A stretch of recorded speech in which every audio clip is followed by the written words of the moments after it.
versus where it starts and where it ends. So once I draw a vector, I can actually pick it up and move it anywhere I want. So if I draw a vector at the origin, and I show an arrow to represent what direction the vector is going, and I can put an arrow at the end to represent the terminal. Now, for this one, it does look like a ray, but this is a vector. One of the differences is vectors do end.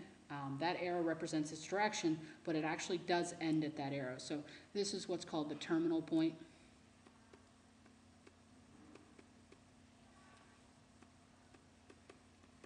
And then this point down here would be called the initial point.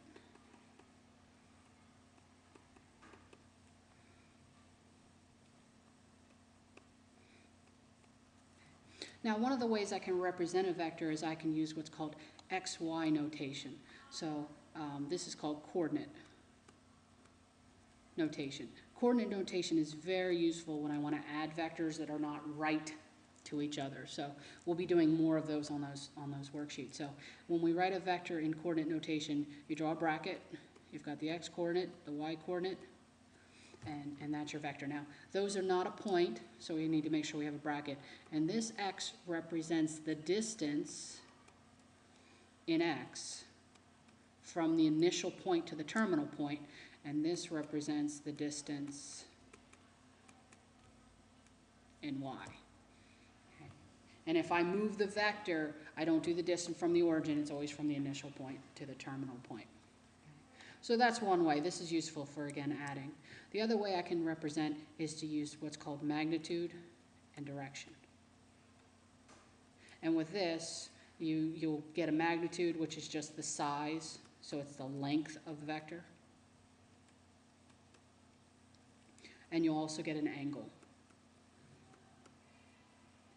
So for this one, and I might say that it's 3 feet, and it's at a 40-degree angle or something like that, and that would be magnitude direction. One of the things that we need to be able to do is change between these, and I'm going to show you how to do it. Now, I'm going to end up doing it long way, and then there's some tricks that you can remember that really help you with the worksheet. So let's do the one way. So for this first example, they give you the direction and the magnitude, and we need to find the x and the y. So what I'm going to do is I'm going to find x first. So this would be the adjacent, and I know the hypotenuse. And you can see that cosine will find me that x coordinate. So I can do the cosine of the angle equals the adjacent over the hypotenuse, 65. So x is going to be, multiply the 65 to the other side, 65 times the cosine of 50. And notice, really, the 50 degrees didn't matter, the 65 did not matter for any triangle that is done this way. X is always going to be the magnitude of that vector, or the length of it, times the cosine of the angle. So this is one of the first things that's nice to remember. Now, if I ignore that and I say, okay, well, let's go ahead and find y. Well, the only difference is y is the opposite, and I still know the hypotenuse. So it's still going to be 65, and it's still going to be 50 degrees, but instead of using cosine, I'm going to use sine. So this would be the sine of the angle is equal to x over 65. Oh, not x, y. So y over 65. Multiply the 65 to the other side, and y equals 65 times the sine of the angle. And for this one, again, the angle and the magnitude did not matter. I could replace those with any. And y is always going to be 65 times the sine of the angle. So if you ever have magnitude and direction, you can change them to x, y if you need them. Now, before I talk about the next one, the book, sometimes we use this direction notation, north, south, east, west. I just want to show you one of these so you can see what the book's talking about. If you take a look at this first vector A, we're mainly going east, but we're going 25 degrees south of that east. So you'll see them call this 25 degrees south of east. And for the other one, we're mainly heading north, but then we're going 35 degrees east of that, so this one will be 35 degrees east of north. So we'll be using that notation sometimes, so they just want you to get used to it. Okay, so now here's the other direction. How about if I give you x and y, and you need to find the magnitude and the direction?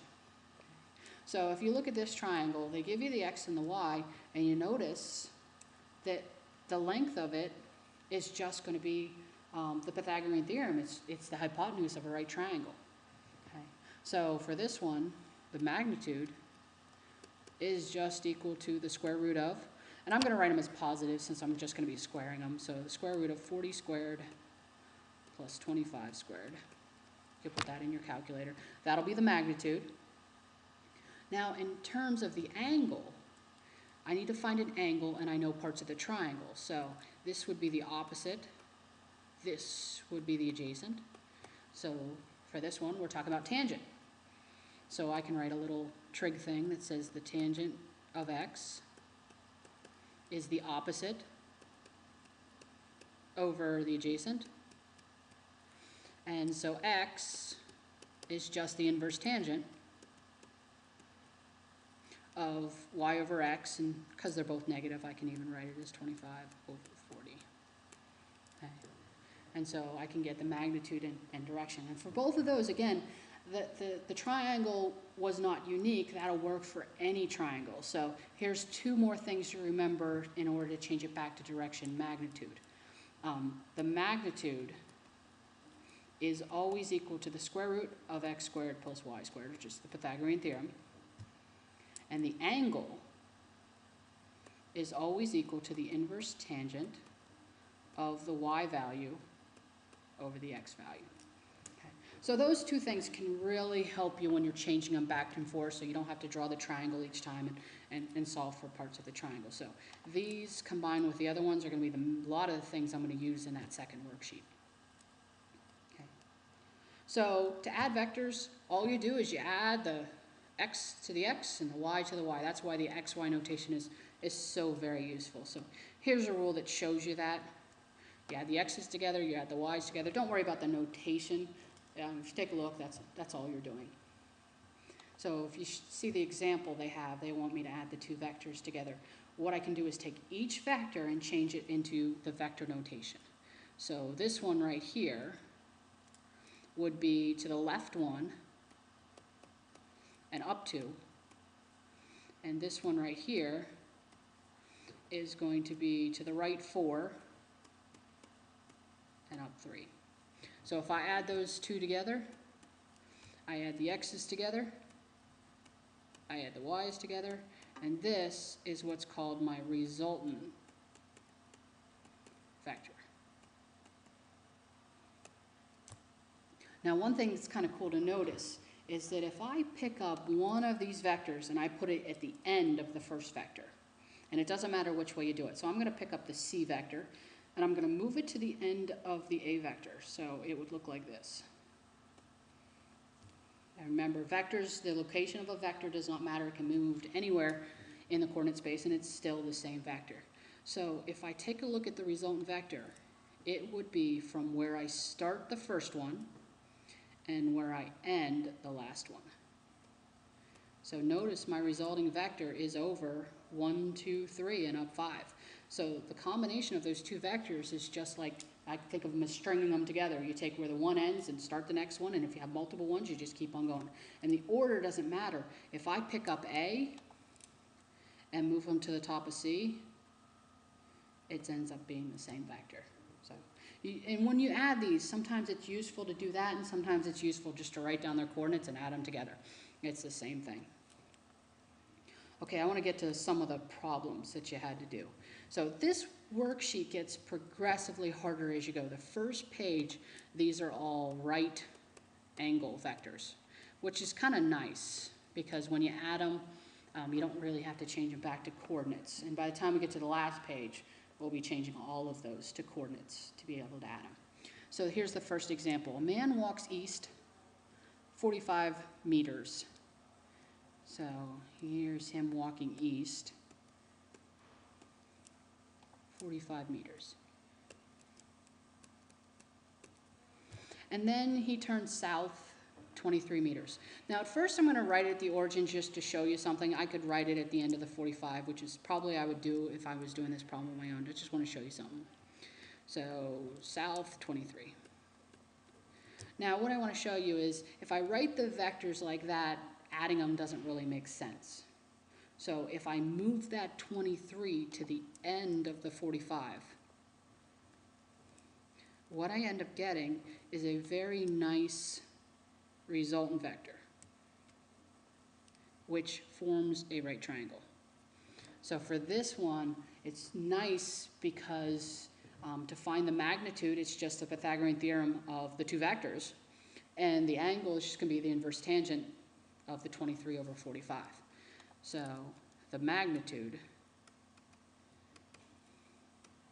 is the inverse, or sorry, the square root of 23 squared plus 45 squared, and the angle is going to be the inverse tangent of y, which is 23, over x, which is 45. Okay. So I'm not gonna, I'll do both of these in the calculator. For some of them, I won't do that since I don't want to waste too much of your time when you watch this. But so first one, second square root, 23 squared plus 45 squared.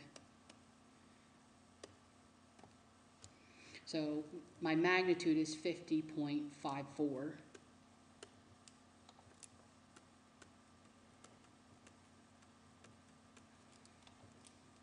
And the second one, I want to do the inverse tangent of 23 divided by 45, which turns out to be 27.07 degrees.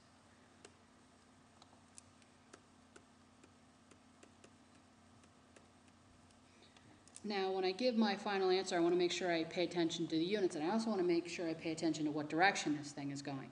So it is 50.54, and we're talking meters, at a direction that's 27.07 degrees.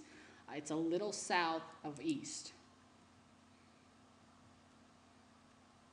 And so that's my final answer. Okay, so the rest of the ones on this page are similar. If you have any questions about them, please let me know and I can work out some other examples. I want to get to this second page. Okay, so for this one, we're going to do one more thing.